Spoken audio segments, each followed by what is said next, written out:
What is going on, everybody? Back again, RB here, Philly Take with RB. I'm joined up here today by my guys, Philly Mike, Philly Talk Podcast, DJ Eastwood, Run It Back, Philly, and my guy Brock Landis YouTube channel, Landis Brock on Twitter. Shout out to everybody up in here, man. We already got 100 plus in the chat, guys. Highly anticipated, highly requested. And hey, we are live on 3 different channels. Philly Take with RB, Philly Talk Podcast, and Run It Back Philly. Be sure to hit that like and sub for you guys up here, man. Yeah, we're here with a roundtable today, and with the trade deadline coming up in just a few days, we're going to be talking about news, rumors. What should Daryl Morey do? Give us your thoughts in the chat. We know the Sixers are going to try to make, a finals push here, and, maybe what they do in the next couple days could help determine that. But shout out to my guys up here, all 3 of them, for coming on to, chop it up with me tonight. And I'm excited to be here. So we'll go one by one, and we'll let each guy tell you about who they are, what they do, and where you can find them, man. We'll start with Philly Mike. What's going on, everybody? I go by Philly Mike, as he said, host of the Philly Talk Podcast. We pretty much do Philly sports, but it's mainly Eagles, Sixers. I mean, I like baseball, but it's just too much, too many games. Shout out to everybody in the chat. Like I said, hit the like button, hit the subscribe button.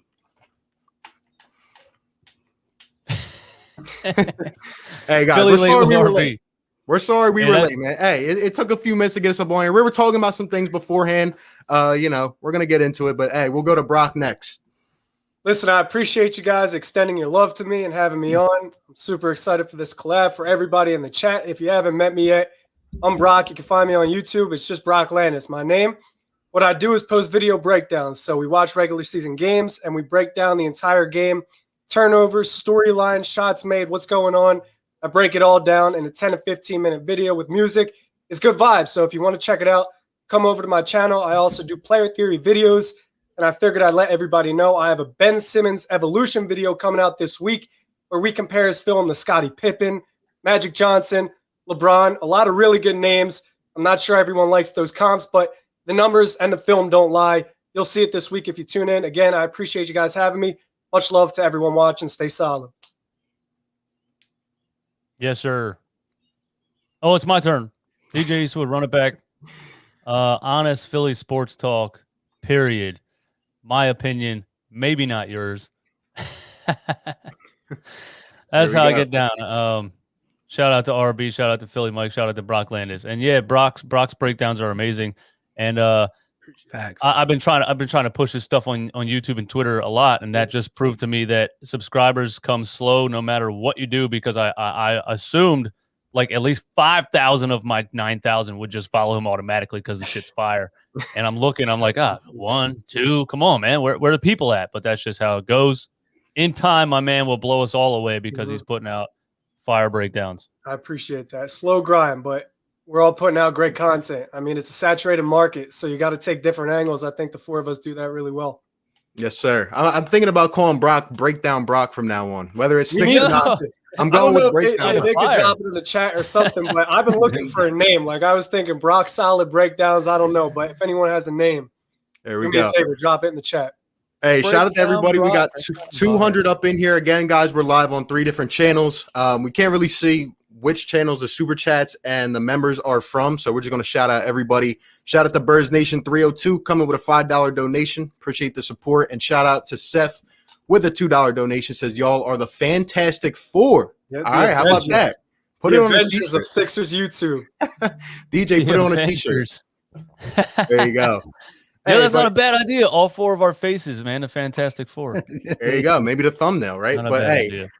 Before we get into the trade stuff, I do want to recognize Paul Reed, B-Ball Paul, out the mud, B-Ball Paul. He won MVP and Rookie of the Year of the G League today, and he was up with us for a couple weeks to begin the season. He was there when everybody went out. Didn't get a lot of minutes, but I'll tell you guys, honestly, from my perspective, I never saw that coming. The way he tore up the G League. What do you guys think? You think he could be a rotation player someday? Baby steps. You know what I mean? Baby steps, but it's something. Yeah, I think Doc Rivers just takes his time with people with players, more than maybe some of us would like. Some of these guys might have potential to contribute right now. We just won't really know until they're given the minutes. And maybe Tyrese Maxey kind of ruined that for everybody. when he was given 30 minutes a game in the first part of the season. Yeah, I think with Reed, I agree. It's baby steps. I'm going to take precautious measures because we did this with Zaire Smith. We did this with Shayok. So I'm taking precautious measures, but he had a really fast development. Like out of college, he could shoot the ball pretty well, but it came along really nicely in the G League. He was dropping dudes off with the dribble, catching and shooting, pulling up. A fantastic performance in the bubble. And listen, Daryl Morey is not the type of GM to just throw something at the wall and hope it sticks. He's a very calculated person. The fact that he got Isaiah Joe and Tyrese Maxey in the same draft is enough. Paul Reed there too. I think that was an intentional move, and I see a lot of potential in Paul Reed. I love it, man. Hey, I agree with all you guys. And speaking of Brock's point about Daryl Morey, we might as well hop into the trade stuff.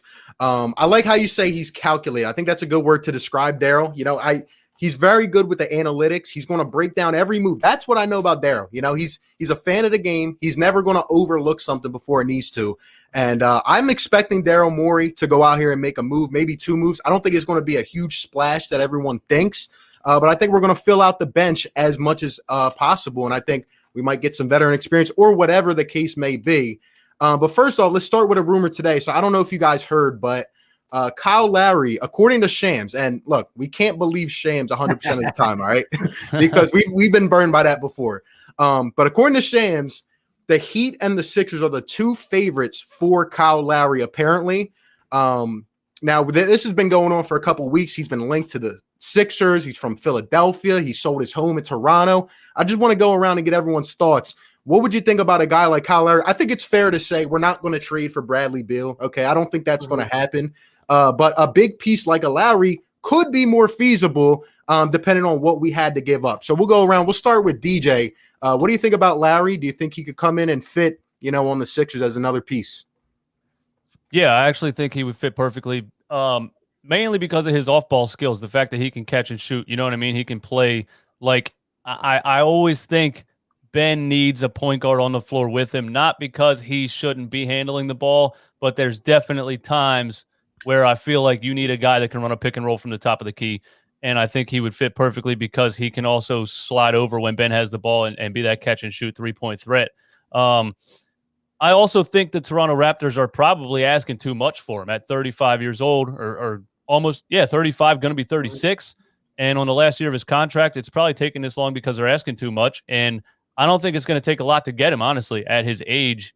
He's performing well now, but nobody knows when he's going to, fall off that cliff. And so teams are reluctant to give up a lot for it. All right. And what about Brock? What do you think about Kyle Lowry? Yeah, I think Kyle Lowry is a needle mover, but there's a couple of things like obstacles in the way here. So he's on an expiring $30 million contract.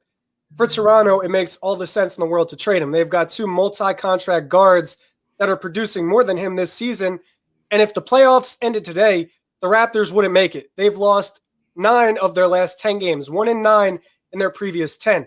It makes all the sense in the world for Toronto to get what they can for Lowry while they can. For Philly, however, you have to match $30 million.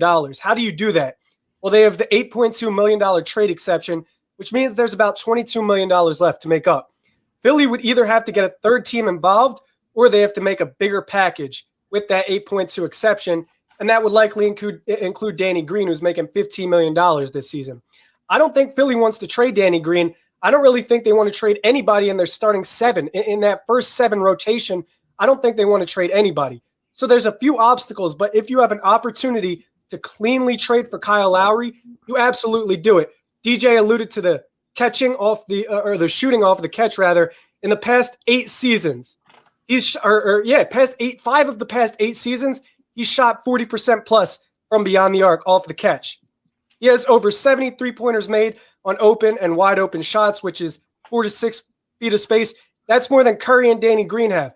When he scores 20 plus points a night, he's doing it with at least 3 3-pointers a night. He's contributing from beyond the arc, which is super important. You don't need a floor spacer per se, but you need a guy when Joe gets doubled, when Tobias gets doubled, when they clear the lanes for Ben to drive. You need a guy that the players can kick to, and you can rely on to hit those 3 balls. So if Kyle Lowry's available, absolutely. That's not to mention he's a master manipulator of the 2-man game. Most of his assists have gone to Chris Boucher. The reason the connection in the 2-man game is huge. That's probably 2 or 3 more buckets for Ben a night if he's a screener and a roller, And for Embiid, he sets a screen and just rolls right to the mid-range, 2 or 3 more buckets for him. So if you have a guy like Lowry, you can make it work cleanly. Absolutely, he moves the needle. Yeah, just to piggyback off what Brock and DJ said, I agree. And when we all talk about getting a pure point guard in here, you want someone more like Kyle Lowry, who, like you said, can play off the ball, because Ben needs that player. So not only will Kyle Lowry set up the play for Ben Simmons on the 2-man game and including Embiid, he also can get his own bucket. I do agree. As much as Sixer fans kind of hate Danny and love Danny on an every other day basis, he does garner much respect in that corner. When he's just sitting in that corner, he opens up the floor a lot for a guy like Joel Embiid. And sometimes his game won't fit when Ben Simmons or Joel Embiid ain't on the floor, because then you don't need a spacer for a guy like Tobias. But he still does so much without even scoring, because he can be 0 for 3. But the defender's still going to respect that because he makes 2 in a row. Now he made 6 in a row. So just being there, I think a guy like Daryl Morey, who's calculated, sees that. And although you got 0 for 9, Danny, you might get 7 for 7, Danny. And that is respectable when you have Joel Embiid and Ben Simmons on the floor together. 2 guys who really want to do their work down low. We know Embiid got the nice mid-range shot, and hopefully one day Ben will. But until that happens, you need all the floor spacers, which I do believe Kyle Lowry can be a floor spacer as well, but I don't think they want to give up Danny to do that. Yeah, I like the points that you guys make. And another thing on top of that is that, for one, Kyle Lowry, I think, is a great locker room guy. You know, we have Danny Green, guy who understands the offense. Like, I feel like Danny Green, I was going to talk about him in a little bit, but I feel like Danny Green understands his role. Now, he did get off to a bit of a rocky start. I think he's shooting 39% from 3. Last night had 5 steals and 3 blocks. Yep. I feel like Danny has some of these sneaky games that kind of go by. But I feel like Danny, you either love him or you hate him. But overall, wherever he goes, he wins. And I think he is important to this team. In terms of Kyle Lowry, I've been saying this for the last couple of weeks. I would love to hear what you guys think. But I said a lot depended on what happened with Toronto, right? Like Brock said, they've been on a terrible kind of losing pitfall here. And at this point, if you're the Toronto Raptors, why would you not want to trade Kyle Lowry, right? Why would you not want to get that expiring contract out, get some more draft compensation, and kind of just build for the future? I don't think Toronto is going to make a run this year, but I want to know what you guys think. Like, don't you think we have more leverage now than we did 2 weeks ago? Definitely. And Toronto was one of the hottest teams in ball last month. So the fact that they have that expiring contract, they're not going to re-sign Lowry, and Lowry probably wants $15 million a season. It's just not going to happen in Toronto. So you might as well get the return now while you can. And like I said, if the playoffs were to happen today, the season ends today, Toronto isn't making the playoffs. Regardless, if they were a top 9, top 8 seed, they're not a championship team, in my opinion. With Kawhi Leonard, he elevates you to that next level, but Pascal Siakam, Norm Powell, FEV, Kyle Lowry, that's not enough firepower to keep up with Brooklyn or Philly to even make it out of the East, let alone win the finals. Yep. I agree. Great points. Let's get to a couple of these super chats coming in. Again, appreciate everybody in here. We got 330 combined across our channel. Shout out to everybody in here, guys. Hit the like for the squad up here. Be sure to subscribe. Philly Take with RB, Philly Talk Podcast, Brock Landis, and Run It Back Philly in the house. Philly fans and SCs, is better late than never. Much love and support. Really appreciate that. We got Seth coming with a $5 donation. Says, love and watch all of you guys. I'm an RB member, but I like to like and sub to all you guys, killing it in the community. Keep dropping, y'all. Appreciate that, Seth. Let's see. We got Birds Nation 302 coming in with a $5 donation. Says, yo, where is my shirt? I don't know who he's alluding to, but I don't think it's me. Did he win the Instagram? I had a little Instagram caption contest. That might have been him that won the caption contest. Hold on, DJ. I don't know if he's talking to me. Real quick. Flex the shirt real quick. Let me see it. Yes, sir. Yes, sir. 2021, I'm still screaming fire Brett Brown like yesterday. I love it. Yep. For life. You know how we feel. Hey, I don't want to hear anybody keep trying to tell me that coaching doesn't have an impact, man. You see where we are. First team to 30 wins in the East. If there's any Brett Brown supporters out there, show your faces now. Or forever hold your peace, man. There's no more argument to it. There's none at all. Yeah, you have to be creative on the court with your players. I mean, you got to put them in the right spots. It's not, you can't throw a bunch of, like a football team throwing 11 guys out there and having the punter throw the ball. Like, you can know. Yeah, I don't want to get into last night too much, but I'm sorry. If last year, I don't think we win that game. Just putting it out there. No, I mean, there's things on the surface and there's also the game. right? So when Philadelphia sees the Spurs maybe last year and they're on the road, let's say they're without Ben or Joe, Brett Brown probably sees we're shorthanded. He gives them a pathetic speech. The Sixers come out and shoot 10, 12 more threes than they do at home, and they get killed. They lose by 10, 12 points. This season, there's accountability. So Doc's saying, I need you guys to do this. You got to come out, do your jobs. This is food. We're not going to play with it. That's on the surface. When you look at the X's and O's, it's night and day. I mean, he has guys literally determining their roles, going out and doing exactly what he's asking of them. RB, you alluded to it a little bit with Danny Green. It's like you've got guys that understand what they're supposed to do.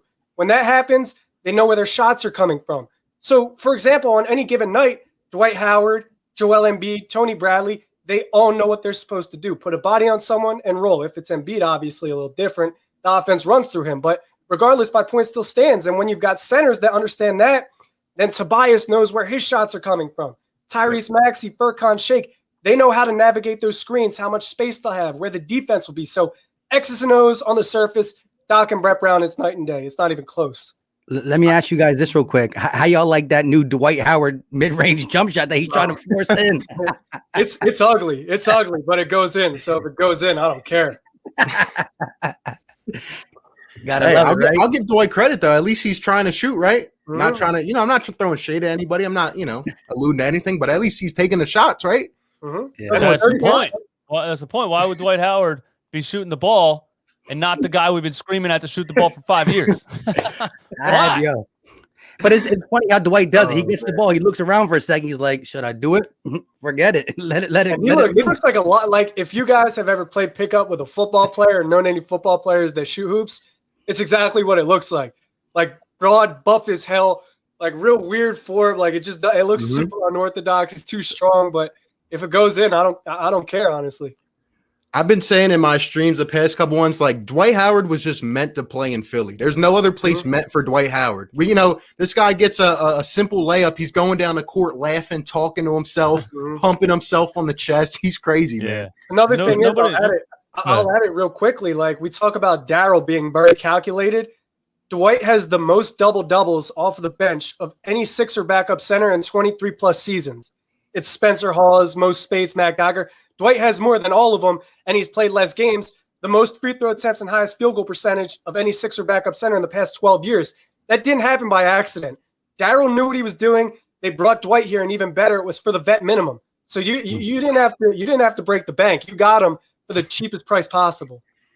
Yeah, honestly, like other cities have casual fans. The other cities don't notice and love players the way that Philly loves players. You know what I mean? Other cities, they show up in the second quarter, they're eating popcorn, halfway they might start paying attention in the third. They don't, like we see everything these players do, and the fans let them know, and that's why every player says that Philly's the best place to play. That's exactly why. Also because there's nothing to do in Philly. We got nothing.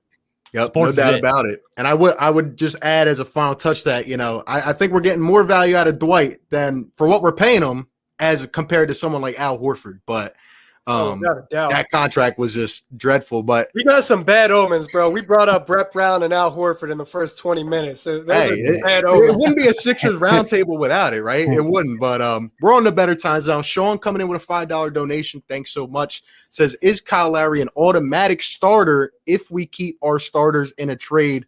Let's go over to Philly. Mike, what do you think about this one? Oh, yeah, definitely. I would bump Curry out. Not saying that Danny Green's better than Curry, but Curry can do more on ball with the ball in his hand, which will help the second unit than Danny Green. Danny Green's really that run to the corner, awkward run to the corner, and stay there and keep defenders on you, opening up for Ben and Joel. So I would kick Curry out the lineup, and I would love to see what a Curry, Shake, and someone else, Matisse then. Curry, Shake, and Matisse can do in the second unit. Yep. Anyone else have anything to add? Because I think that Kyle Lowry has to start. I've been preaching this since before the season. A backcourt of Shake Milton and Seth Curry. You saw Seth, whether he was with Dallas, Portland, like he's made to be a 6th or 7th man. I feel like Curry comes off the bench, knows what he has to do, can handle the ball, can play off, and he just ignites, man. I think that's always been his kind of role for me. It's a vertical upgrade. Go ahead, DJ. I also think Danny Green looks worse sometimes than he actually is because we get in situations where we don't have a ball handler and he gets the ball in his hands with 3 seconds left in the shot clock and he can't do anything with it. You know what I mean? Right. So yeah, I think I wouldn't put Danny to the bench because I think Danny's a dog on defense, and I like, you know, as much trash as I talk on the guy, double agent Danny and all that. He's a phenomenal defender. The blocks, the steals, the jump balls, everything. So I'm playing him as many minutes as I can just because of his defense, especially if there's another ball handler on the floor. I was going to say it's a vertical upgrade. So I don't know if it's possible you could keep your starting lineup intact and also get Kyle Lowry, but in the hypothetical that you do, you then don't have to go out and make another trade for your bench because like you guys said, you add maybe 10 to 12 points a night from Danny Green and Seth Curry in the starting lineup to your bench, and there's an automatic boost. Now, instead of 34 points a night, 40 points a night, you get 50, 55, and you're protecting and expanding leads when your starters aren't on the floor. So it makes everybody's life easier. If they can get Kyle Lowry, like I said, he would be the needle mover. Yep, I agree. And the reason that I don't know if a Kyle Lowry trade, for example, would happen, I feel like, you know, if we are to acquire one of these big pieces, I think Danny Green's going to have to be the main component in it because of his contract and how it lines up. If you're not giving away Ben, Toby, or Joe, but I don't think we're going to do that at this point. And that kind of brings me to my next thing, and I want to hear from everybody up on here and in the chat as well, guys. 3:30 still up in here across platforms. Philly Take with RB, Philly Talk Podcast, Run It Back Philly, and Brock Landis. Be sure to like and subscribe to all of us. What are, you know, let's take a step back. What are the Sixers' needs going into this deadline? If you're Daryl Morey, you're looking over the next couple of days. We saw, for example, with the NFL trade deadline, right? Like there wasn't a lot of big splashes. This whole pandemic, everything going on. I think it's going to be more about role players. And I think if the Sixers, you know, I don't think they have to do too much, in my opinion. But I want to hear from you guys. I think we can really make this run this year. But let's go around the table. We'll start with Brock this time. You know, what if there's one thing or two things, if you're Daryl Morey, you're going into this deadline thinking what do I have to do? There's a system in place, and you have to address the margins in that system. They're not going to alter Tobias's game. They're not going to alter Ben's game, and they're not going to alter Embiid's game. So you need to find a way to make the pieces to the puzzle fit without compromising or altering any of those three games. Now, with the second unit too, Dwight isn't going anywhere, in my opinion, and Shake is probably not going anywhere either. So you need somebody to complement that. Is it a lack of three-point shooting? No. Is it a lack of defense? No. But what you need is more bench scoring. You need consistency off of the bench. You need another 12 to 14 points a game on every given night. You need a microwave scorer like Terrence Ross, who no matter what the day of the week is, no matter how he feels, he's going to walk into a gym, hit the floor with the second unit, and get in a rhythm right away. He'll give you 12 points off the bench right away. That's why they call him the human torch. In the starting lineup, it's not a lack of shooting. It's not defense. You just need a more reliable catch and shooter from beyond the arc, a dead-eye shooter. I think Danny and Seth are great. And in terms of floor spacers, there's not many better than him. But the problem is if teams are going to sell out to double Joe, if they're going to sell out to double Tobias or double Ben, you need to count on a shooter to splash those threes. That's how you create separation on the scoreboard. And if you're playing the Bucks, if you're playing the Lakers, and Seth Curry, Danny Green only give you 2, 3 3-pointers, that's just not enough. So if you can somehow upgrade the three-point shooting in the starting lineup with keeping 4 or 5 of those players intact and getting a bench piece, I think the Sixers are straight. We'll go to Philly Mike next. What do you think? Yeah, I'm kind of on the same page. I want a guy who can create his own shot off the bench, whether that be a Terrence Ross, whether that be a guy like Alex Burke, who he had. He's not going nowhere where he's at. A stretch 4 wouldn't be a bad thing too, because we put a lot on Tobias' plate when it comes to minutes. Because you really don't want Mike Scott in the game. And I don't know about you guys, but I see Doc Rivers keeping it down to like a no more than a 9-man rotation when it comes to the playoffs. People are the only criticism I see against Doc Rivers is his all bench lineup that he be leaving in extra long sometimes. Sometimes he does leave them in long, but I say don't worry about that. That's in the regular season because you got to give these guys Tobias and Ben Simmons, who's now playing even more without Joel Embiid, some time. When it gets to the playoffs, 9-man rotation, you always will have a starter in with that all bench rotation. So I'm not worried about that. But a stretch 4, what's that guy's name from Sacramento? I can never say his name. You can't pronounce it, but I know RB don't like him. I know RB don't like him. Listen, RB. He's like a Sarek. He's not a starter. He's a guy who can come off the bench and do something. remember when he chose Sacramento over Philly? I remember those kind of things. Those things sit in my head, man. I hear you. Stay with the Kings. Stay with former Sixer. I hear you. Right. Yeah. I think The main thing I want to see is a stretch 4 or 5 off the bench, because when that bench, not just the bench unit, but when Joel Embiid is out of the game or not playing, there is 2 players on the floor that can't space the floor. And you saw it last night in overtime. You saw it against the Bucks in overtime. Ben Simmons and Dwight Howard on the floor together. I don't ever want to see it again in my life. In 2021, you cannot play basketball with only 3 guys that can shoot the three-pointer. You just can't do it. The defense just sits in the paint 20 seconds, 30 seconds. Referees just don't care anymore. They just hang out down there and nothing happens. For Ben Simmons to not shoot the ball, he needs 4 other guys around him to be able to shoot. That's the way I see it. I can't stand watching that offense. Yeah. And another thing I wanted to add on, you guys can let me know what you think. I think another important thing is veteran experience. I've been talking about this a lot. You know, when a guy comes off the bench in the playoffs, I'm not going to say Shake Milton is going to put up 10 a game. I'm not going to say he's going to put up 3 points a game and go 1 for 10 from the field. But what I will say is it's good to have guys off the bench that have been there, that have done it. For example, Dwight Howard won the championship last year. For example, if you try to bring in a Furkan Korkmaz, I'm not hating on Furkan, I promise. But look, you bring in Furkan, you bring in Shake. These guys don't have much playoff experience. And even more, it kind of goes over our heads, at least me. Ben Simmons is still 24. Joel Embiid is just turned 27, right? Tobias Harris doesn't have a ton of playoff experience. He didn't look that good last year. But guys like Danny Green, and that's why is another reason that we can, keep an important guy like that. I would love a guy like a George Hill who's been there, who's done it, right? He has the experience. There's other guys out there, but a George Hill piece like that is important to me because he comes off the bench in the playoffs. He's not going to be fazed by the moment. What do you guys think? I love it. I was going to say Patty Mills or George Hill because they both have 8+ years experience in the playoffs. So if you get that veteran leadership, that's one thing. But if you get the quarterback of your offense that's been in the playoffs before, they could be calming. It's huge. I also go back to coaching. Like the Sixers have guys in their corner now that not only played ball professionally, played in the playoffs, but also if it's the fourth quarter, if it's playoff time, they're going to lock in. They're going to get everybody locked in and say, listen, this is baby food. Go get it. This is Milwaukee. You can go drop Giannis off. Like they have guys to instill confidence in them, and that's crucial. It's not Brett Brown delivering one of his Shakespeare-esque pre-game, post-game speeches that you got to decipher a code to understand. Like these are real basketball geniuses in charge of things. So I'm really confident in this squad, and I think that veteran leadership will be huge. From Dwight and Danny, it's probably enough, but if you could add more, it'd be awesome. Hey, and real quick, just to talk about Danny Green, he's starting to be like the Robert Horry. Wherever he goes, he's just going to be that role player that helps him win a championship. Now, I know Robert Horry's big shot Bob did a lot more. I'm just putting in perspective that, man, Toronto, Spurs, Lakers, you know what I mean? He goes, something follows. So, keep him around. Yeah, yes, I think George Hill is definitely an upgrade over at least Tyrese Maxey coming off the bench. You know what I mean? If you want a real championship team, you don't want to have to be throwing a rookie out there on the floor like that. When you need ball handlers, and his experience and his 3-point shooting would definitely be a huge addition.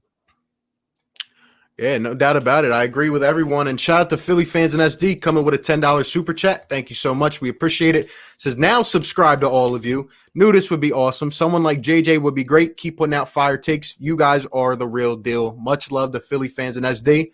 I know a great channel member of mine. And shout out to all the guys up here again. Philly Take with RB, Philly Talk Podcast, Running Back Philly and Brock Landis. Be sure to subscribe to all. We got 400 in the chat, guys, across platforms. Hope you guys are enjoying the content. Let us know what you're thinking. And who's excited for the trade deadline, man? I saw someone up here talking about Buddy Hield.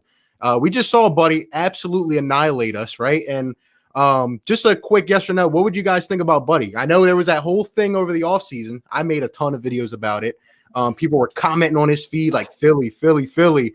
Do you guys think that would be a piece that would fit or at least be feasible to get? Because we know the Kings are going nowhere, right? Is water wet? Yeah. Is water wet? I'll keep it simple. Yes. I'll keep it simple.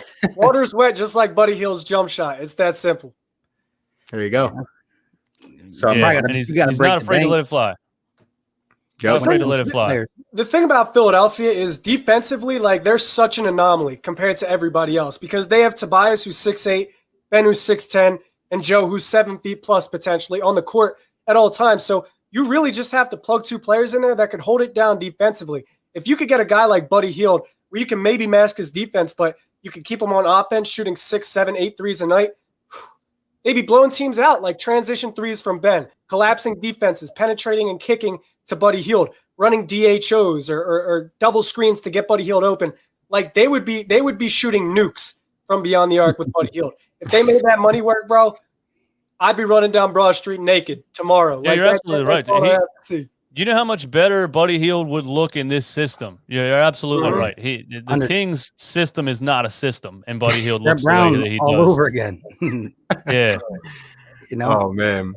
It's my court. There you go. Buddy Hield would be great at Philly. This is a good point, and I've been asking some people about it. Some people actually have the opinion, guys, that the Sixers don't need to do anything. They think we are set. They think our rotation's good. They think Shake's going to come off and light it off the bench. They think Furkan Korkmaz is the best shooter ever. What do you guys? Do you guys?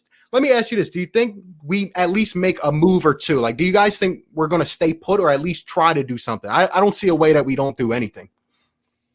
I think when we're all healthy, yes, we can accomplish anything. I can't do post-game podcast episodes and just come up here and be like, well, we have injured guys. See you later. So I got to react to what I saw on the court. So I'm telling you all the things that I thought about what happened on the court. But obviously with Seth Curry, Joel Embiid, it's a different story. So when everybody's healthy, I honestly think we could we can put up a fight with anybody in a 7-game series. Do you think our bench is consistent enough right now? Would you trust these guys in a series against the Bucks, the Nets, someone like that? No, I would definitely love to bolster the bench, but you'd be banking on whether you get the 50-point bench or the 10-point bench. You would just have to roll with it. Yeah. But that's what's good about a 7-game series. I don't see the bench being inconsistent for, 4 out of the 7 games. I think we'll be able to get it done, especially when we come back to the Wells Fargo. So it would be nice to again, I don't want to take the number 1 seed over Joel Embiid's health because nothing is more important than that. But we don't lose in the Wells Fargo, so you can take 3 of them, possibly 4. And like DJ said, I think we can match up. Now, listen, I don't want to be a Nets hater, and if KD comes back healthy, they're going to be a problem on offense, but we do got the one thing that I can confidently say. Blake Griffin finally dunked one time in the last 5 years. You think he felt real good about that dunk too, because he was like, I know he was scared when he went up, but anyways, they got no one to stop, as Brock would say, the Undertaker. Mm-hmm. And with that being said, you just got to have consistent players around Joel Embiid, and he is the recipe to beat the Nets. But I don't see us getting – I think Kyle Lowry is the biggest name. Other than that, I see us getting a role player. And then again, if you guys agree with me and the rotation is 9 or 8 in the playoffs, who do you think that even going to be? The thing with Philly, in my opinion, is that you just need a shooter right now, like a plug-and-play shooter. Like, you definitely need a 3-and-D potentially for the starting lineup. You definitely need – a primary shot creator, a facilitator. A stretch four is huge, DJ. Like, with that Milwaukee game, I love Mike Scott. I love his personality. But Mike Scott shoots wide open threes. If Mike Scott makes 2 of those 5 wide open threes in the Milwaukee game, it's a different story. So with Philly, DJ is exactly right. Philly Mike too. Like, they're so hard to match up with because you've got Joel Embiid, and it's like you got to double team him every possession. And if you don't, it's a bucket or a foul, I'd say 8 or 9 times out of 10. Which is ridiculous. Then if you double Joe, you still got to worry about Tobias, a grown man bucket getter at 6'8", which is hard enough to match up with. And Ben Simmons, who's 6'10", running the offense, facilitating. So to match up with those 3, it's almost impossible for every team in the league. Those 5, those 3 with any 2 can compete with any team. But the problem is in the playoffs, when rotations get shortened, if you play Milwaukee, if you play the Lakers, maybe even Brooklyn, you need to protect and expand leads that those guys give you. If you don't have players capable of doing that, you can't create separation, and you'll be kept in the game all game long. You'll get fatigued quicker. So you really need a guy that can step in and hit that 3 ball when teams double. If it's Bielitsa, if it's Hill, if it's Wayne Ellington, if it's Larry Nance, maybe as a backup stretch 4, you just need somebody that you can plug and play with a bunch of different lineup combinations, not one guy that's going to be handcuffed to 2 players. Or handcuffed to one grouping of players. Yeah, I like it. I think it's really about building out the supporting cast. We're not going to need these guys for 15, 20 minutes in the playoffs now. You're going to need 8, 10 solid minutes. Got to come in and get the job done. Real quick, what do you guys think about Victor Oladipo? I don't see any way of it happening. I don't think the contract is going to work out at all because he's going to want an extension. And I just don't see that happening. But anybody got any thoughts? Yeah, if you could, I mean, I don't see the contract working out either, but if you could make it work, I guess, without giving up too much, he's definitely a combo guard that can give you scoring. But yeah, just a little bit impossible for me. And how many games did he play when he was down in Houston? How many games is he going to play next year? Ever since that first ACL, it's like that dude's just been more off than on the court. Yeah, I mean, we talked about Toronto being down bad, losing one or going 1-9 in their last 10. Like Houston is down bad, worse than a lot of teams I've seen in my lifetime. Exactly. Like that's 20 straight losses. You can maybe fleece Houston. I don't know what the asking price for Oladipo is though, so I can't really comment. Yeah. There you go. Shout out to Philly Shad coming in with a $20 donation. Shad, thank you so much. Appreciate it, my guy. He says you guys are killing the game. Subscribe to all of you for a while. And Brock, I just subscribed. Great supporter here. Says any buyout options for the Sixers? Well, it's good that you subscribed to Brock because I believe he did a video on this. I'm going to defer to him. I'm going to defer to my guy. Yeah, so before Atlanta got hot and they've been on this winning streak and they've jumped to the 4 seed, I believe, I thought Tony Snell was going to be made available. And this is a guy who's on a 1-year, $12 million contract. And you might know Tony Snell for the memes, zeros, all to the bottom, minutes, points scored, field goals, everything. But Tony Snell's got the strap. Like he's trained to kill from three-point range. 80-plus three-pointers on at least 40% shooting in each of the past 4 seasons. That's something only 35 other players can say they did on a yearly basis. This season, he's shooting close to 60% from 3, and he's 6'7". So he's a more reliable Korkmaz shooting. I like him. If Atlanta buys him out, $12 million, not sure if it's going to happen. But Wayne Ellington is the guy right now that I'd keep an eye on. There's J.J. Redick potentially in New Orleans, but Wayne Ellington has the burner from deep. He's one of the best three-point shooters in the league. He can do it off the dribble. He can do it in midair. He can do it running. He can do any type of acrobatic three there is and make it with a pretty good clip. So I think Wayne Ellington in Detroit, they don't really have a direction, could potentially get bought out. And if he's made available, Philly's got to jump at that opportunity. He's also a kid that grew up close to Philadelphia. So bringing him back to Philly, putting him in a multitude of different lineups will be crucial for Philly. Yeah, I think the buyout market is going to be pretty active, especially, like I said, with the whole pandemic and everything. I think there are going to be more options than usual. Appreciate that, Shad. Shout out to Superhero talking about Matisse Thybulle playing closer to 20 minutes a game. Before we kind of hop into like a quick round of like, who we want, like who are our top guys, I want to ask you guys thoughts on this Matisse Thybulle. I've been saying this for about a couple weeks, maybe a month now. I'm not trading Matisse Thybulle. I don't care what it comes down to. The kid is the best young defender I may have ever seen. He sees plays 4 plays before they happen. I think he'll be crucial in a series against the big juggernauts. And I'll defer. We'll start with DJ. What do you think about Thybulle? Yeah, no, he's off the table for me too. I just can't. The dude is just ridiculous. I don't remember in all of my years watching basketball being so entertained by somebody playing defense. You know what I mean? And on-ball defense, not like big-time blocks, even though he does get blocks. But, back in my day, Dikembe Mutombo and those guys. But I'm talking on-ball defense. That dude is so much fun to watch. You can see the player get frustrated. You can just see the game change. And he plucks the ball so easily. He makes it look so easy, reaching from behind. It's just like a gift that kid has, and his offensive game is going to come around.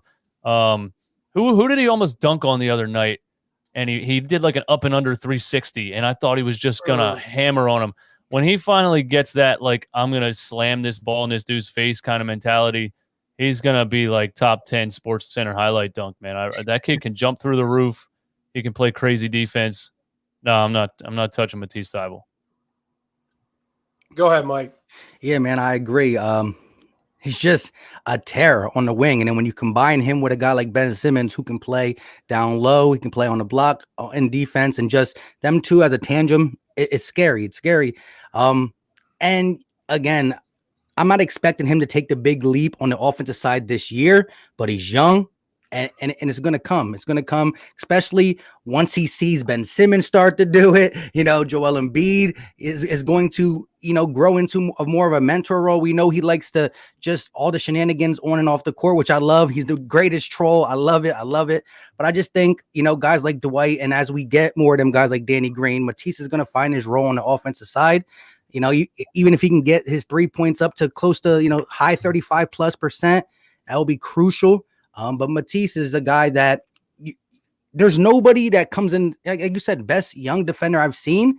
And as the NBA goes away from defense, for him to grow up with this mindset, you know what I mean, coming into the league just not a little bit ago, it's rare. We might not ever see a guy come in. As we go, it's going to be more Currys and Trae Youngs and these little guys who just want to jack them. You know what I mean? You're not going to see a Matisse. So again, look at the guys like Rajon Rondo, learn how to shoot. Bruce Bowen, learn how to shoot. Guys who came in not shooting, learn how to shoot. I think it's easier to learn how to shoot than to play defense, because defense is with the heart and it's just hustle. You can't be taught that. You just got it or you don't. Yeah, and I would add that Matisse is starting to take more too, which I'm really liking. Yeah, I don't care if the guy goes 1 for 5. He's taking more. That one he hit last night was huge and in a big time moment. So, I want to see Matisse keep doing that. Did you see one? Did you say once he sees Ben Simmons do it? I had to throw that in there. I had to throw that in there. Yeah. So you still have hope? No, I don't. All right. I was just making sure. I wanted to see if it triggered you. That's it. Like I said, like I say all the time, I'll take him for what he is. Yeah, big fast passer guy. But I still watch the game and I'm like, why won't you shoot the ball? I can't figure it out. But whatever. So I heard two things I really liked. Matisse sees plays 4 plays before they happen. And RB, you said one of the best defensive players you've ever seen. You guys know I'm a numbers guy, so I'll confirm it. In 2018, Matisse had 90+ steals and 40+ blocks in under 1,300 minutes played. He was the only player in the past 23+ years to do that. Now this season, 60+ steals, 35+ blocks, under 700 minutes. The only player in the past 23+ seasons to do that. Defensively, he's literally a generational talent. On offense, does he have upside?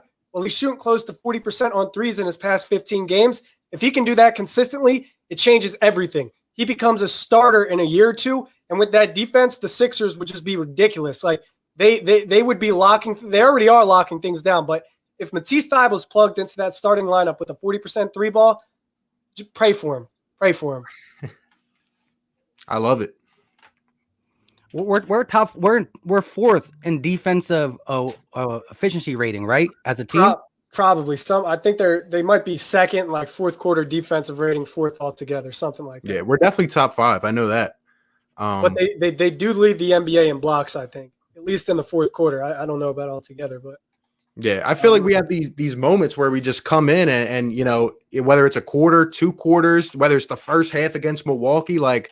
We're just like nobody can phase us. We're just everywhere. We're everywhere. And, a guy like Giannis can't get it going against us. But it's crazy, man. Shout out to everybody in here, man. We got 415 up in the chat, guys, live on 3 channels. Be sure to check out Philly Take with RB, Philly Talk Podcast, Brock Landis, and Run It Back Philly. Now we're going to get to kind of a rapid round. I want to go around. I want everyone to give maybe a couple guys that they're looking at. What were your top targets be? I'll start it off. I already said George Hill earlier. That's a guy I really like. Since we talked about the Pistons and Wayne Ellington already, another guy I would actually really like, I would either say Larry Nance Jr. I think he could be a guy who could play the 4 or the 5, defend multiple positions. And I also like Eric Gordon from the Rockets. That would be hard to kind of work out the contract, but if he's a guy that you can maybe restructure or he'll be here for a couple more years, I wouldn't mind a vet like Eric Gordon coming off. Knocking down threes off the bench. And let us know in the chat, guys, who are your top targets at the trade deadline? We'll put some of them up on the screen, but we'll go over to we'll go to Mike. Any guys you're looking at? Yeah, I'm just gonna rock with Wayne Ellington, definitely a sniper. Love the way he'll be coming off of Joel Embiid screens, just raining them constantly. And if they step up, well, then you got Joel 1-on-1, so it'll just be too easy, 2-man game. Especially the way the Sixers like to do them double, triple picks. Wayne Ellington will just he will make the guard who's playing him tired. So I'll go Wayne Ellington, Bielisa. I know RB don't like him. I still like him as that 4 helping out for Tobias Harris. And I'm gonna go with Terrence Ross, just being an absolute dog off the bench. I don't know how he would work with Shake combined, because they're both that guy who has the ball off the 2-man pick and roll. So one of them would have to change. Would it be Shake? Would it be Ross? But they're my top 3. Yeah, if the Magic turn into sellers because they just announced Aaron Gordon, they're allowing him to request a trade or something like that, right? I would even take Evan Fournier. You know what I mean? That's a guy that I don't think many people throw his name out there. That's a guy that averages 18 points a game, veteran point guard that can shoot. All I'm really looking for is either a stretch 4 or 5 and a backup point guard that can shoot that has more experience than the guys that we're rocking with right now, just so you can maybe trust them more in the playoffs. Couple of names thrown out already. I really like Terrence Ross. Evan Fournier is cheaper than Terrence Ross. So like DJ said, Orlando's buyers, keep an eye on them. Larry Nance Jr. But I'm gonna raise you guys a few different names. Lauri Markkanen from Chicago as a stretch 4. I don't know if he's attainable, but I mean, you saw him light up Philadelphia. I think he had 7 threes and didn't miss any of them when the Sixers last played the Bulls. So if you can add a guy with that height, defensively great, but offensively a floor spacer, you can play him with Ben Simmons and just run teams off the floor. So there's Lauri Markkanen. And I'll also say Lonzo Ball because I haven't seen his name too much in the chat, and he hasn't been named. Now, he's a little more ball dominant, which might be tricky playing with Ben and Embiid, but he can shoot the 3-ball. And it's weird to say, but since college, he's really honed in on that 3-ball. He's become a legitimate 3-point shooter, a catch and shooter, a floor spacer, and as a passer, just as good of a facilitator as any point in the league. So if you pair that with Ben Simmons, it's going to be a lot of fun, a lot of running and gunning. And those are 2 names I'd also keep an eye on if they're attainable.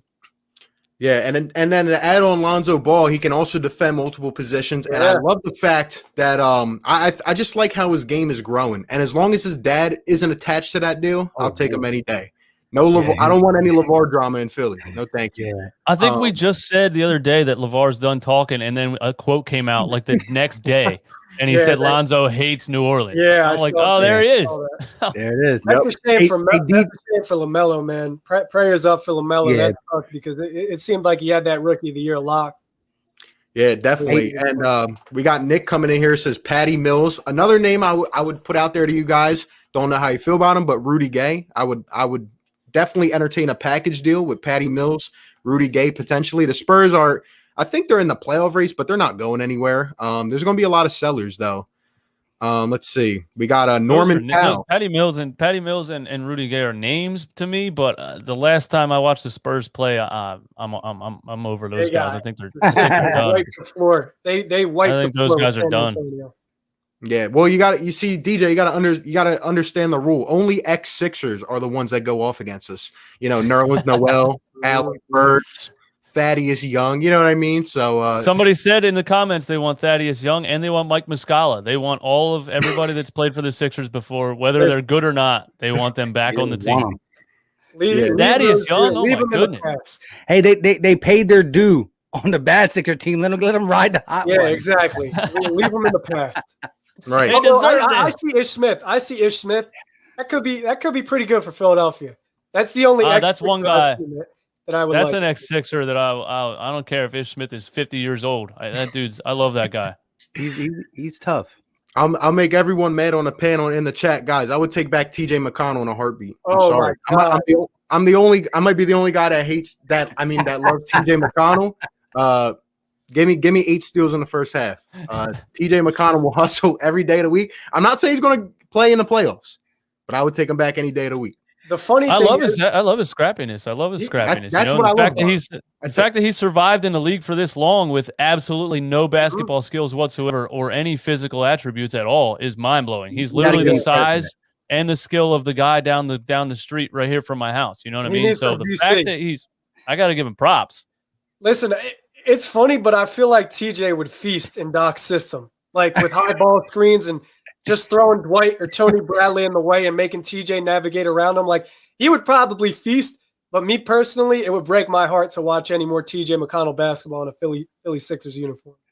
And he's a kink in the hose. When you're swinging the ball around and it gets to TJ, the play is done. He won't shoot it. He can't go anywhere with it. It's over. I mean, who you going to put him on? You put him on the kid that sits under the basket and comes and mops the floor when there's sweat under the basket. That's who he Yeah, he definitely can't defend anything. Hey, that is true. But number one, to respond to DJ, what I'll say is at least TJ will shoot this little 15-foot shot, all right? And 30% of the time it'll go in, all right? You want guys to shoot DJ, TJ's going to shoot it. All right, from 15. No, he won't.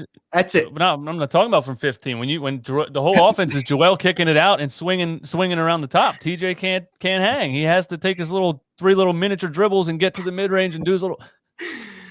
Oh man, yeah, I'm just poking fun, man. But I love the guy's heart. Just throwing around some fun. But yeah, look, we got Thaddeus Young in the chat. We got top two Harrison Barnes and JJ Redick. I'm out on Harrison Barnes. I'm sorry, it's just not happening for me. Keep Harrison Barnes as far away from a Philadelphia basketball team as possible. That's a lot of money to take on and a lot of bad basketball to watch. So JJ, okay, 3-point shooter, get him for cheap, but Harrison Barnes, absolutely not. Here's one for Brock. I know it's not going to happen, but I dreamed Carmelo with a Sixers jersey. Any comments, Brock? I dreamed it too. I dreamed it a lot, and a lot of teams in the league passed on Carmelo when they had a good opportunity to. I'll make a bold statement here that people might not like, but they've got a baby Melo on their team right now. I'd argue that Tobias is a poor man's prime Carmelo Anthony, and right now Carmelo Anthony is a poor man's prime Tobias. So I'm taking what they got, and I like the grown man's game straight out of New York. Yep, it's that old mid-range, back you down. You know, the one thing about Philly, like that that Tobias has really conveyed, and sometimes Ben and B too, is that they've kind of embraced this bully role. Like they've embraced the fact that they want to bully the hell out of the other team. There's no friends, there's no mercy. Tobias is sizing up his opponent. If the dude's younger than 26 years old or 2 inches shorter, he's looking at him like dog food. If Ben Simmons sees the same, anybody younger or shorter than him, it's Sweet Baby Ray's hot chicken, or Joel Embiid too. Like he's looking at anybody he's going should be. Rudy Gobert. I was waiting for DJ to cut. Yeah, and these guys are just like, we're gonna bully you. Shake's doing it a little bit. Dwight's doing it. So they've really embraced this role as kind of the villains of the East. And listen, that Milwaukee game, it was brutal because there is a big lead blown, and you really got to close that game out. They ran out of gas, but I love that potential matchup. Like there's going to be some animosity there, and I don't think Giannis could have done anything better than take a seat on the Wells Fargo Center after he dropped the Sixers off, because I know Embiid's plotting. Like I know Embiid sat back and he saw that, and he's going to go avenge his boys.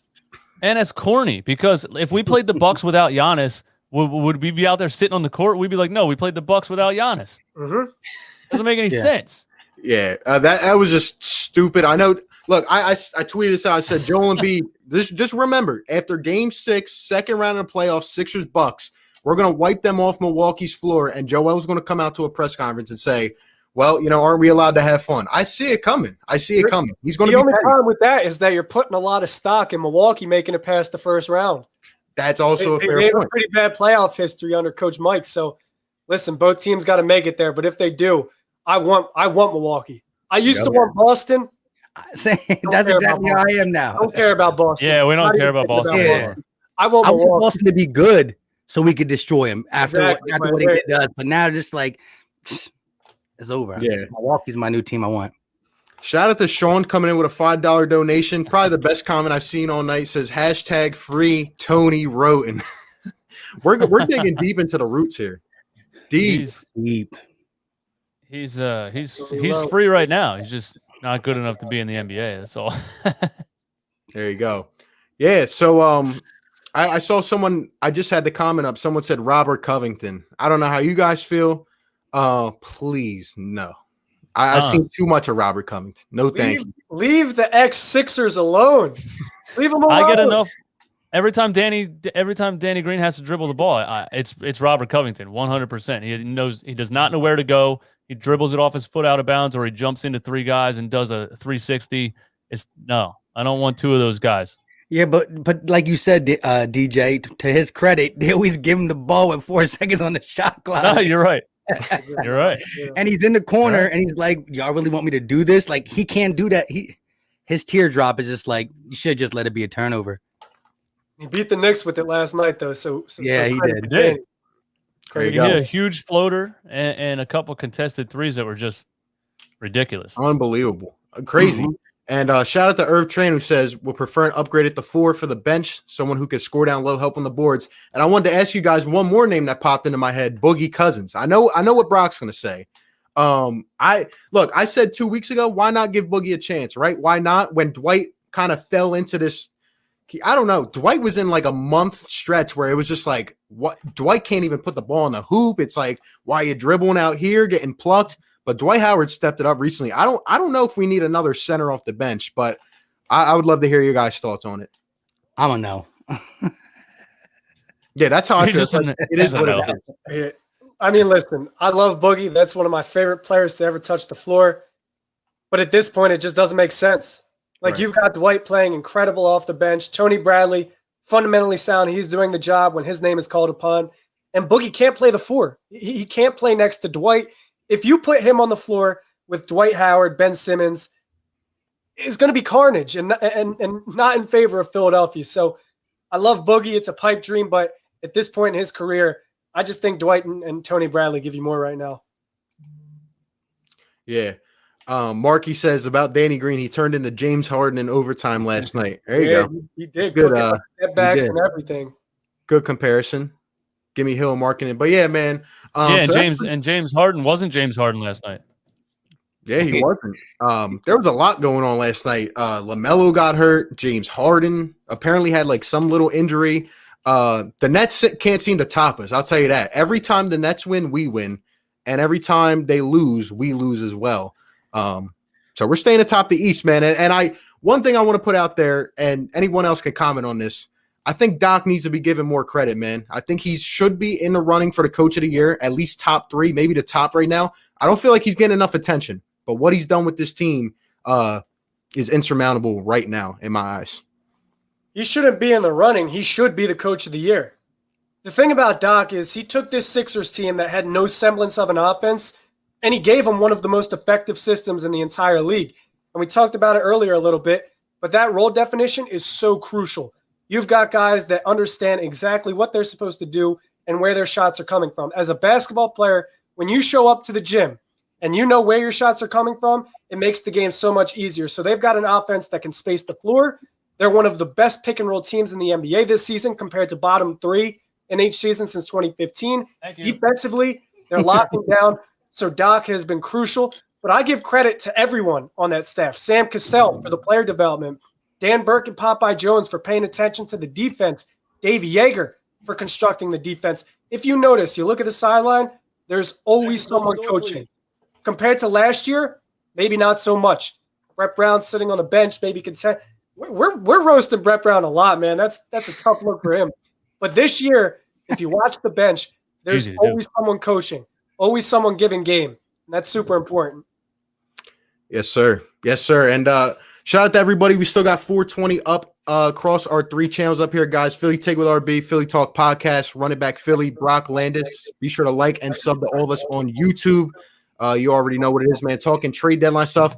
Probably be on here for a few more minutes. I got a question I want to ask these guys, but if anyone else has any questions, leave them in the chat. Guys, I can't avoid this anymore. I keep getting ats on Twitter, mentions about this. Who would win in a Philly basketball YouTuber tournament? So we just got to talk about it for a second. I heard DJ's getting ready to throw up a highlight clip. It's on there. I haven't touched the ball. I haven't touched the ball for 5 months, probably. Actually, probably since coronavirus started, I probably haven't touched the ball. And I just went out today in some running shoes, didn't stretch or anything, got some shots up. I'm going to cut out all the missed shots, so it's just all the makes. And I'm going to put, I don't know, some music or something. An hour-long video is going to be, 30 seconds? Oh, yeah, definitely. I think I shot 40%. There you go. Hey, that's above league average.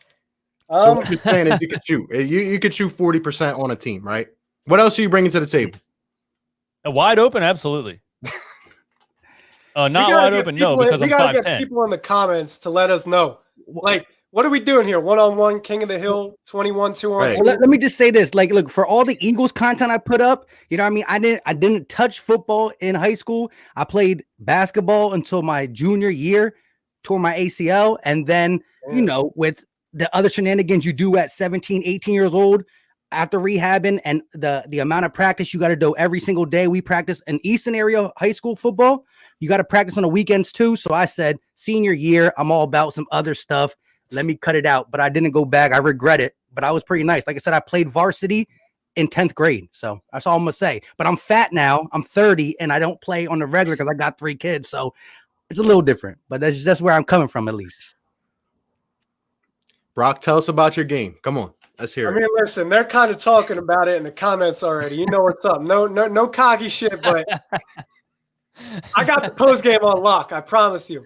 I'm out hooping. I have an apartment. I'm taking charges all day. Hold up though. Remember when Brock made the comment that you ever play with a football player? Yeah, they were saying that's me. They were saying that is me. That is me. This is me against Brock. This is me against Brock. DJ would love playing me because he can take all of his Ben Simmons hatred and anger out on me because I kind of play in a very similar way. I get out and I probably play 2 or 3 times a week over in the courts down in my apartment in North Philadelphia. But I mean, at the end of the day, you know what's going to happen. I'm going to post, I'm going to drive, and I'm going to get my buckets there. But if you make me shoot, if you give me space and you make me shoot, if I don't have it that day, it's a wrap. I'm not winning because I can't rely on my jump shot. I got to rely on bullying you like a football player would. So if I got my jump shot that day, I guarantee it's a wrap for you guys. But if I don't hit the jump shot, if I'm not making it, you guys, I guarantee it's a wrap. You guys are beating me. There you go. And about me, I am 6'2". To confirm the reports, the sources have been coming to me. Are you 6'2"? Are you 6'3"? Are you 5'10"? No, I am 6'2". This is DJ guarding Brock in the post. This is me. Timeout. Timeout. Get me off the court, coach.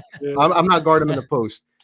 I'd say I'm a pretty good defender. That's where my game comes in. This is where my game comes in too. Because as soon as you get on me in the post, I'm talking in your ear. I'm gonna make you mad. I'm gonna make you double dribble. I'm getting in someone's head. And that's gotta my make game. this happen, bro. We gotta make this happen. I'm getting in someone's head. I'm talking the most smack at the end of the game. I'm shaking your hand. Good game. But that's what I'm doing. And I'm a 3-and-D player. My handles C+, my shot B-, A- on a good day. On a good, like Brock said, I'm on or I'm off. First day of spring was yesterday, I think. I got my first vax. I think I get my second soon. If everybody's cool with it, if everybody gets vaxxed and everybody's all right with going out and playing or whatever, we got to make it happen. Like, we got to give the people what they want. We got to make it happen. Yes, sir. Oscar says something tells me DJ shoots like Furcon. That's great. No, I actually shoot like my form actually looks like Tobias Harris, kind of just real square, right on the forehead. Smooth. You know what I mean? Real straight up, quick. Furcon's really like over the top of his head, like big release. Yeah. Gotta love it. And listen, I'm probably the shortest. I played point guard, so my handles is pretty darn good. I'm not gonna toot my own horn, but I'm only 5'11". Hey, so. I'm the shortest. I'm the shortest. How tall are you? I'm like 5'9", bro. I'm the shortest, no doubt. So you're a little big bully. Yeah. I'm packing a lot of muscle in a little frame. Yo, you put the 4 of us together. We're running a pretty good small ball lineup. We'll come off the bench. DJ, what are you? How tall are you? RB's our center. 5'10". I'm a small ball center. There you go. They one time I got called a unicorn. So there you go. All right. Shout out to 6'2" is tall for regular pickup ball. You know, you played baseball, right? RB, you said though when I did play baseball. That is confirmed. That's what I thought. Shout out to Lewis in here with a $5 donation. Says Bradley Beal in exchange for Ben. Right now, would you guys do it? DJ, you go first. Then we'll go to Brock. This is gonna prove that it's not just random hate. No, I would not do it. Earlier in the season, what I was seeing earlier in the season, and I was so just didn't know what this team exactly was yet, I guess. You know what I mean? But right now, the things that he brings to the team, even just defensively, and we can get scoring from all over the other place. No, I wouldn't do it because I don't think Bradley Beal helps the team that much just with scoring and not being able to play on the other end of the floor. I just wish Ben Simmons was as good as he should be offensively. That's it. That's what gets me. I'll never be able to handle it. And I've never met, and none of you guys have ever met, and nobody's ever met a basketball player that is scared to death to shoot the ball. Never seen it before. You'll never see it again. It's the craziest thing I've ever seen. Especially but no, I wouldn't. But no, I wouldn't. Yeah, I wouldn't either. Right now, I'm not messing with this core. I'm definitely not. There's no chance. I mean, Ben's 24 years old. People forget. Hindsight is 20/20. And I think a lot of people might also be too nearsighted. Like, you got to think bigger picture. Ben's 24. Maybe he gets the right development. Somebody taps into his potential a little more. It's a different ball game. And if you've got Doc, if you've got an NBA employed coach for 2+ decades, and Sam Cassell, former NBA player, and Kevin Durant and LeBron speaking so highly of Ben, that's all you got to know. The real ones know. If you can hoop, you can hoop. Ben's one of those dudes, defensively facilitating in terms of offense, posting up, bullying guys, getting to the rack. There's very few better than him at doing that. So me personally, it's a very short list of guys I would trade Ben Simmons for. Yep. No, I have nothing to add to that. I completely agree. Shout out to Black Goliath coming with a $20 donation. Says salute to all brethren on the panel. Great commentary on all Philly sports. Thank you so much. We appreciate it. With that being said, and shout out to Marky coming in with a $20 donation. Yeah. Thank you so much. He says, make this 1v1 tournament happen. I honestly don't know who would win, but it would be pure entertainment, and I'm pulling up to drop someone off. We might as well live stream it, to be honest. We might as well have a whole live stream, to be honest. Philly sports YouTuber, pull it up. You know what I mean? 1v1 tournament, 2v2. I don't care. I'm here to have fun. I like the fact that nobody's ducking smoke. Like, everybody's about that. We're all good. Like, we're gonna show up and try to back our talk up. Nobody's afraid. Yeah. Nobody's talking out the neck. Like, we all want to smoke. I'm not gonna lie to you guys. I wish I was 25 because I was pulling up from half court. You know what I mean? I was legitimately raining all day, every day, all summer long. I just lost a lot of speed and athleticism. I'm almost 35. Yeah, but you've got that grown man strength. Still got the shot though. You've got the grown man strength. So, yeah, I was never the fastest long term, but my lateral quickness was good. And with me being 30 and a little bit heavier now, it's still, I got that. I'm gonna be that Paul Pierce, looking like I'm going in slow motion, but with the hezzy and whatnot, it'll get it done. Yeah, go ahead. Nah, I was just gonna say, like, I'm not the fastest either, but I definitely have IQ, and it comes in handy for sure. My NBA David C said if Simmons can't shoot now, he won't be able to shoot in the future. He's not a rookie. And listen, it does not take 5 years to shoot the ball. It doesn't. And what's it gonna? I don't understand. What's it gonna take? 5 more? Was he gonna he's on the last? I just want to know when's we gotta give the people what they want and do a Ben Simmons one-on-one debate. I'm down. I'm down, man. I'm down. But see, Eastwood, I agree with you. I'm more on the. Again, I don't think he's going to shoot, and I'm not going to hold my breath. I just like when he's attacking. Like I said, if you can give me 15 shots a game, it could be all hook shots. It could be all at the rim. I don't care at this point. Just do it. I really don't like when Ben Simmons takes like 6 shots or 7 shots a game. That's when I get mad. I don't care if they're I care if they're going in and for losing. But at the end of the day, I just want to see the volume because I know he can do it. Whether the volume comes in the paint or out the paint, which I know it's not going to happen. I just want to see the volume because he's that dude. He's supposed to be that dude. And listen, his talent is unbelievable. His just his size and speed and athleticism and vision and all that. It's once in a lifetime. You just got to put the right players on the floor if he's not going to shoot. I don't want to see the Bucks in the playoffs. I don't want to see probably the Knicks in the playoffs if Ben Simmons has the ball at the top of the key. You can't do anything. See, here's my thing with Ben. I think he can shoot. Like, I think he has a jump shot in the arsenal. I seriously think he does. And he shows can shoot. He shows it in these training camp videos and these summer league runs. Or when 3 seconds left. So that's even more reason to be pissed off. I think Ben can shoot, and he has the jump shot. But what he always says and what Doc reiterates, and Doc feels so passionately about this, is that Ben is the smartest player on the floor. He's the highest IQ player on the floor. He's the quarterback of the offense, the extension of the coach. In his mind, he probably thinks, if I dribble down and do what Giannis does or Russell Westbrook and shoot a 3 and I make it at a 34, 35% clip, yeah, I'll maybe make 3 out of 10 shots, but I like my chances penetrating the defense, collapsing it, getting 2-3 defenders on me, absorbing that, and giving it to a guy that's shooting 42%, 5% higher, that's getting paid to shoot the 3. So I think at all times, he's kind of in this mode where he's like, I got to facilitate, I got to get the best shots.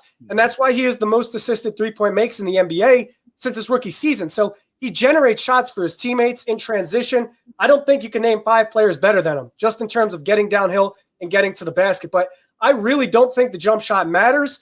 as long as you can space the floor and have other options out there. Like if Joel Embiid is a backup plan for Ben Simmons not making a shot, like if Ben can drive and he doesn't make the layup, he gives it to Joel Embiid, sure. Then the jump shot doesn't really matter as much. But if it's just Ben on his own individual team, then I think he maybe has to add the jump shot. But right now, I'm completely fine with him doing what he does, just facilitating, getting shots for his teammates, putting pressure on the defense, absorbing defenders. And here's the thing too, like I've looked at a ton of film, and there's certain games where Ben Simmons not shooting does negatively affect the 76ers. It didn't really happen in the playoffs because Brooklyn only sagged on him. Like that was the only team in Ben Simmons' playoff history where a team just gave Ben Simmons shots. Like they let him shoot. And the Sixers, Boston stayed doing that to him though. I mean, Ben Simmons mopped the floor with not Ben Simmons, but the Sixers in general. They went 4 of 1 with Brooklyn in that playoff series, and that was really the only team that sagged off truly of Ben. The times when it hurts is like when Ben drives, jumps in the air, turns around, and just throws it to nobody, and it's a turnover. It's like, yeah, if you just shot the ball, that would have been better than you turning the ball over there. But in terms of just teams like sagging off of him, it doesn't happen as much. And all you need to know is that if you've got Ben Simmons in transition, teams devote 2-3 defenders to him. Like before he even crosses half court, they're more concerned about the Ben Simmons drive than they are 3-point shots for his teammates. And that's all, me personally, that's all I need to know. If a team is more frightened for Ben Simmons getting a 2 in transition than they are of Seth Curry or Danny Green hitting a 3, the jump shot doesn't really matter to me. But let me just ask you this, though. Would you agree that in the playoffs, you see a lot less transition and more half-court sets? The game slows down. The rotations are smaller. The shot clock is used more. And that's where Ben Simmons still, when he has a guard on the floor with him and he's in the two-man game with a Curry or a Shake or anybody else, it works. But when you have Ben Simmons at the top of the key, it starts to put the offense in a funk, especially if Joe's not on the floor to get a bucket. You saw it last night. I literally put the screenshot in my video after the game. Tobias Harris got automatically double teamed in overtime because Ben Simmons' man is behind everybody. And he's just standing out there by himself. And he passes it to Tobias, and Randall goes right over to Tobias because he doesn't have to guard Ben Simmons. You're playing 4-on-5. And then he gets double teamed. It's a turnover, and it's a bucket on the other end.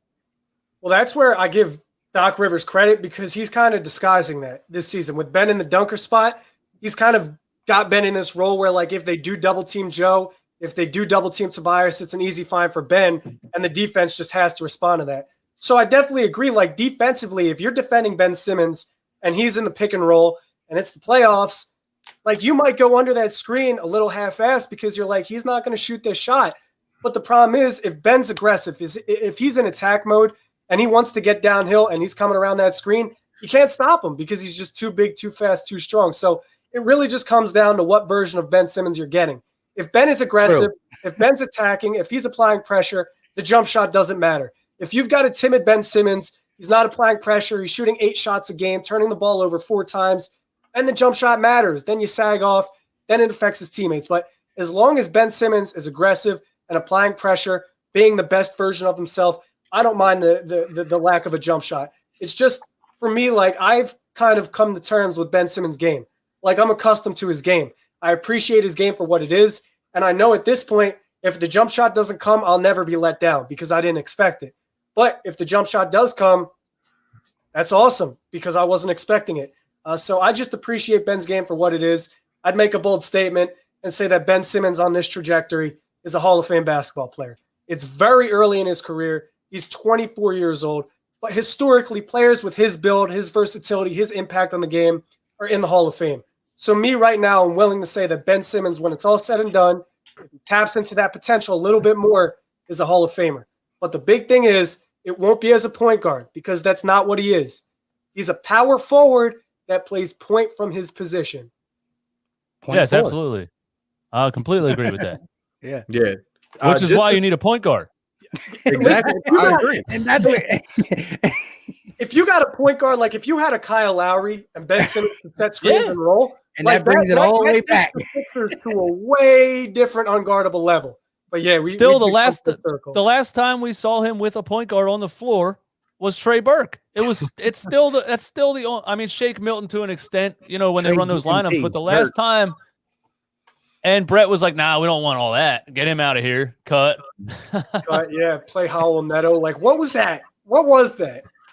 I don't know, man. But Ben's his skill set will always be so good that he doesn't have to shoot. It doesn't matter how much I hate it or anybody hates it. He's always going to be so good at the other things that even the coach, like you say, Doc Rivers is so creative with him. Even the coaches are going to have to be like, well, this is what he wants to do. And he's so good at playing like that I have to deal with it.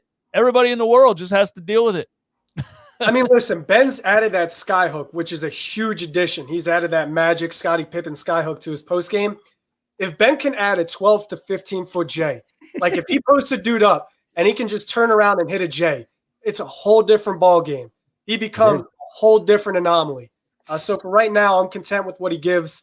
But yeah, eventually, if he doesn't change with the rest of the league will adjust. Like there will be defenders that are just as big, just as fast, just as strong, and that will get exploited. But I think over time, Ben will develop, and he's in really good hands. I can't stress that enough. Doc and Sam Cassell, they both played against Magic. They played in the league with some Hall of Famers. They've been employed as NBA coaches for over a decade. So if there was anybody that you'd want Ben Simmons with, it's those two. Yeah, just as a person, like I'm loving this debate right now. I forgot I was even on this stream. Like I feel like it's just a Ben Simmons roundtable here. And the only things I want to add, like number one, I think that when the Sixers paid Ben Simmons and when they drafted him number one overall, I don't think they expected this version of Ben Simmons. As much as people think, like I don't think he's always going to be this player. Even though a lot of people do. Like I don't think they expected, when they said, all right, let's give him the max contract. Like this is just who he's going to be. Pure facilitator, lockdown defender, etc. Like I thought they expected his offensive game to develop. That being said, all this stuff is great. Like Brock said, a 15-foot shot is fine. All I want Ben to do, and I love Ben, but like DJ pointed out on his video yesterday, like if you're open, just take the shot, right? Like don't overthink it. Don't, if you're contested, if you're coming off the dribble, you don't even have to start with that. Just if you're open, whether you got to run plays or whatever you got to do to get Ben open, like, if you're open, just shoot it. Like that's all I want to see. And then the last thing I'll say is that when we go to the playoffs, guys, I think it's going to really tell a tale. Like I think there's going to be something that we talk about for years because Ben didn't get to play in the playoffs last year. When we saw him against Toronto, we've heard all the stories, but like, he was taken out of the equation for the most part. So when the game slows down, right? I mean, Joel Embiid's playing at an all-time level. Tobias Harris is playing at, the Doc Rivers coaching level of Tobias we saw in LA. I think it's really going to tell a tale because I've been saying for years, Ben needs to develop some kind of shot for us to win a championship. I don't know if that still holds true. What do I think it'll help us? Yeah. But I think how he plays in these playoffs, if he keeps that aggressive mentality that you guys are talking about, I think that's going to tell a lot in terms of what we need to contend for years. But I wait real quick. I think that the very first playoff game, you're going to see Ben Simmons struggle. That wall's going to be built depending on who we play. If we play, say we get the Bucks, I don't know where we're going to fall. I don't know how long Joel Embiid's going to be, but when we play the Bucks, I think Ben is going to struggle, but I think Doc is the right coach to make the adjustments. And you will see game 2, 3, 4, 5 when we take that command and lead. Ben will be different because of Doc, where he got the wall built up on him, and Brett Brown was like, "Well, this is when you shoot. Like, keep running, run plays." Doc will run plays, and it will kind to disguise, like you said. I don't think the wall is going to be as much of a challenge it was for Ben with Doc's system. All the high pick and rolls and stuff like that, I think it will break the wall down. Mm-hmm. I think Ben is a completely different player. I think the mentality is a little different. I think he got through his worst patch of basketball at the beginning of the season. He's comfortable in his role now. And I see somebody comment, if Ben Simmons is pegged a forward, if he gets drafted as a forward, Brett Brown never calls him a point guard, do people care as much about the jump shot? And I don't think so. Like there was Blake for a long time before he didn't shoot. Nobody cared. Look at Zion now. Zion's giving dudes 30 points a night, and that's without a jump shot. Like he's just willing his way into the paint, and nobody cares because he's too big, too fast, too strong.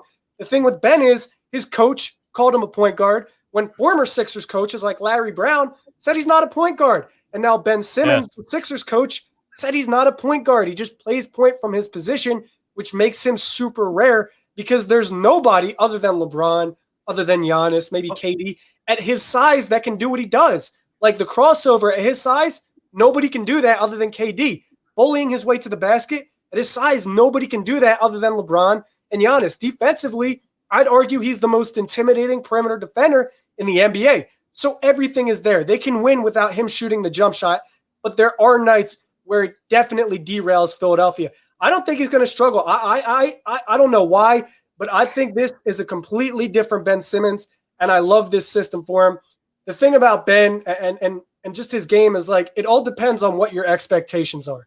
Like if Ben gives you a 14-point night with 12 assists where he assists 6 3-point makes, do you like that? Are you okay with it? Me as a bet, like the way I watch basketball, I appreciate that. But for certain people, if they see 14 points, 12 assists, that's not enough. We need 28 and 14. And I can understand that. I can definitely understand that. And I can resonate with that. But it's a little unrelated. Ever since Kobe passed, I stopped comparing. I stopped taking games for granted. I just appreciate what we got now. So whatever product players put on the floor, I appreciate it. Yep. And I think you will. I think it's easier to appreciate that in a win than a loss because things get brought up.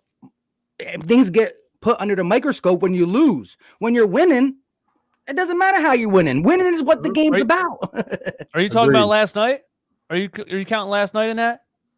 Because listen, to me, last night, Ben Simmons in overtime, that's a loss 99 times out of 100. 2 Danny Green heavily contested threes in a corner. What was the other one? A horrible call from the refs under the basket that literally handed us the game. No, I thought that was a foul. That's a loss 9 out of 10. They're not beating the Knicks in a 7-game series with that roster last night. I don't know. See, with me, like I'm watching that game like I'm happy we won, kind of, but that's not a win to me. This was horrendous. The 7 turnovers were terrible. The 7 Ben turnovers were terrible. He missed 2 huge free throws at the line, and Tobias came out really short too. But I didn't even care about the game last night. Like, I think I think they've played 6 games in 12 nights, something like that. A lot of their shots were short, so it looked like they ran out of gas. But if they see the Knicks in the playoffs, I think it's a 4-game sweep. And if you don't have Joel Embiid, then yeah, it's probably a different result. But yeah, it's a hypothetical because you're not going to be without Embiid, presumably. But last night in overtime, like Ben hit that hook shot over the double screens, which was a good bucket. He got that Danny Green 3 in the corner. He assisted that. But yeah, on a night like last night where he turns the ball over 7 times, you really can't praise him. Like there isn't anything to praise. Yeah. But again, it's March. I'm not worried. And if we see the Knicks, if we see the Bucks, any of them, I'm not worried. It's not even. I'm not. Everyone thinks I'm stuck on the jump shot too. I'm not really even stuck on the jump shot. Go to the rim, get to the foul line. It's this choosing to you. Like you even said, what version are we going to get? And speaking of him in college, he did that in college. He had a 49-point triple-double in college, and then there would be games where you didn't see his name on ESPN because he had 11 points or something like that. He did that in college, but everybody assumed, well, he's 19 years old or whatever. He's going to become something else. And 6 years later, he's that same mentality right now. One game, he's a dominant force that won't stop going to the basket and gives the Jazz 42 points on 13 of 15 from the free throw line or something ridiculous. And then the other night, it's not the same. I don't know why, but I feel like the games are officiated differently when Embiid's not on the floor. I don't know if that's just me, but it just seems like some of these dudes like Tobias, like Ben, when Embiid's not playing, like I just feel like they can't get calls. But DJ, to your point, Ben gets no calls. You're not wrong about that. If you get Embiid going to the line, shooting 12 free throws a night, and you get 10 from Ben, just imagine that. Like teams don't even shoot 22 free throws a night. If you get that between 2 players, I mean, how do you match that? Like you're imposing your will early, and your fingerprints are going to be all over that game because it's like they couldn't stop you. They had to foul you, and you won the game getting to the line. So if Ben is aggressive, if he gets calls, if he can shoot 10 free throws a game, I mean, it's over. Like, it's over. But once you get to the playoffs, though, even though the officiating has been horrible this year, not just for the Sixers, for a lot of games, you watch other games, you're like, ow. I agree, they don't call fouls on Ben Simmons, but some of the fouls that even Joel Embiid gets throughout the season, they don't do that same stuff in the playoffs. And that's where I think some of our booty balls get struggled a little bit too. But I have all the faith in the world in Doc Rivers getting the best out of these guys as we watch and we adjust per the team. But I think, again, we're going to go as far as Joel Embiid brings us. I still think, we need him to be back in the game and moving around the same way he was early. Like, I love what Tobias and Ben does on every other night basis. Sometimes the bench is inconsistent or consistent, but it's still going to run around Joel Embiid, the 2-man game, everything. I just hope we get him back the same. That's still a fear. Yeah, no doubt about it. My guy Edward Narvaez in the comments. He's gonna print out your picture and put it on his wall. I was gonna say there's pretty soon, bro. There's some cheerleaders. You're saying everything he wants you to say, man. I think the Ben Simmons thing is so fun because it's complete. It is. Like there's no middle ground. It's just like politics or the Carson Wentz situation. There is absolutely no middle ground. You either love him or you hate him. You either have a ton of criticisms or none. So it's always fun to talk about Ben. And the thing is, it's sports. Like, neither of us have the right opinion. We're both just sharing our opinion. There's no right answer. So I love the engagement. I love the disagreement because it gives us stuff to talk about. And I think the difference between us four and a lot of other people is that we don't take it personally. Like, we can disagree, we can debate. We're still the same the hour after, 2 hours, the next day. It's all love. For a lot of people, that's how grown folks do. That's how grown folks do it. You can sit at a bar. I got friends that'll scream at each other in the face at a bar, screaming about who's better, Michael Jordan or LeBron. You know what I mean? It's not a personal thing. It's the internet that's like this. It's the YouTube comments that's like this. These people cannot handle somebody thinking differently than them or somebody saying something they disagree with. But Brock, you clearly, as a Ben stan, said when Ben Simmons gives you nights like last night, you're going to say that it wasn't his best game. You're not going to simply say that. You're not going to simply overlook it, because at the end of the day, sports players, whatever you do good, if you go to your work and you have an off day at work, if you didn't produce, if you're in a production line, if you're selling cars, today you sold 8, and yesterday you sold 1, you're going to say, dang, I had a bad game. I had a bad day. Like, you got to judge yourself. And so at the end of the day, we're Philly fans. We're going to be overly critical. We either love the player or we hate the player. And again, most basketball players, football players love that about Philly. I just think that, like you said, it's a hate it or love it, no in between. And I just think that Ben Simmons is going to come out in these playoffs under Doc Rivers. I just don't think it's going to be shooting. I just think it's going to be in other ways we use them. I'm for him. I still, again, would like to see the 3-second Jimmy. Why not? Yeah, and like someone said earlier, like, I think at the end of the day, like, we all just have this burning desire to win. Like, winning cures everything. If Ben Simmons could put up 3 points, 50 assists, and 10 rebounds, we win the game, we win the championship. I don't care. Danny Green could go for 40. If we win, that's it. We just all want the team to be optimized to the maximum efficiency. So like I said, the playoffs are going to tell a lot. You got to love, when a trade deadline stream turns into Ben Simmons talk. I mean, we could do this for hours. Rename it. I looked up at the clock. I saw 7:30. I'm like, damn, we've been going for an hour and a half with no end in sight. Yes, sir. And shout out to Brian Fuller, $5 super chat, says my money's on Philly Mike one-on-one when this happens. Shout out to Philly Mike. He's got the guys in here. Okay. Hey, just want to take a second. We still got 385 people in here, guys. I want to say thank you to everybody in the chat. Shout out to my guys up here, man. Again, Philly Mike, Philly Talk Podcast, Brock Landis, and DJ Eastwood, running back Philly, RB here, Philly Take with RB. Guys, if you have not yet, subscribe to all these guys. Some of the best content in the game. We got Philly Mike with the play-by-plays, everything. We got Breakdown Brock, and then we got Run It Back, who everybody thinks is Ben Simmons. Everyone thinks it's Ben Simmons' worst enemy. Exactly. But yeah, these guys are some of the best. I hope we can do this again soon. Anybody who really wants to say it, I got Ben Simmons jerseys literally right there. I got the All-Star jersey. I got the rookie jersey. I had the LSU jersey. I gave that away. I was the biggest Ben Simmons fan in the world. He's letting me down. That's all. But I'm still going to take him for what he is because he's that good at what he does. That's my main thing. No, DJ, when I watch your videos, to watch DJ videos when he talks about Ben, you got to read between the lines. Listen, you don't spend that much time talking about someone if you don't love them. Like, you know what I mean? Like, he loves them. He just wants to see him. Yeah. He's the Philly fan who expects the most. You got some Philly fans who just want the dub. DJ's going to try to push him to his. Well, the real Ben Simmons haters just come in the comments and say Ben Simmons is trash, trade him. Ben Simmons is trash, overrated, he sucks. You know what I mean? That's a real Ben Simmons hater. I'm not. Yeah. I'm not that. I'm not stupid. There you go. We got Edward coming with a $5 donation. Says, sorry, I'm a Simmons lover. There you go. Hey, we got people on both sides of the spectrum. Listen, all I'm going to say is 29 other teams in the league would give him the max contract if they had the money to. I agree. And 29 other coaches in the league would love to have Ben playing for him. So while he's here, you should appreciate him. Now, there's the expectation thing, like I said. So if you expect more, you absolutely can. If you want more jump shooting, if you want more point production, you have absolutely every right to expect that. But it just comes down to what type of basketball fan you are. If you're a hoops junkie like me and you look at the box score, you watch a game and you like 12 assists, then absolutely power be to you. But if people also want more from Ben, it's a fair criticism. Like I said, there's no middle ground. As long as you try to appreciate him and his game, that's all that really matters. All right, I got to go. I got to run up out of here. But I do want to ask you one more question, Brock. Do you think Ben Simmons has the skill set to be an MVP level player?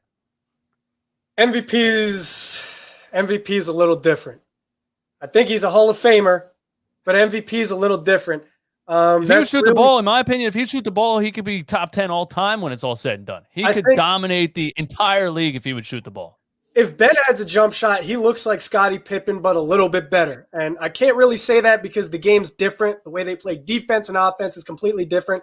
So it's tough to compare them. But for comparison's sake, if any of you watched Scottie Pippen, if you're familiar with Pippen, Ben Simmons with a jump shot is a bigger and stronger and more willful Scottie Pippen. He's a different version of Pip. So absolutely, if he adds that jump shot, I think he's a Hall of Famer as it is. So yeah, that probably would put him in MVP contention, but that's a really narrative-based award.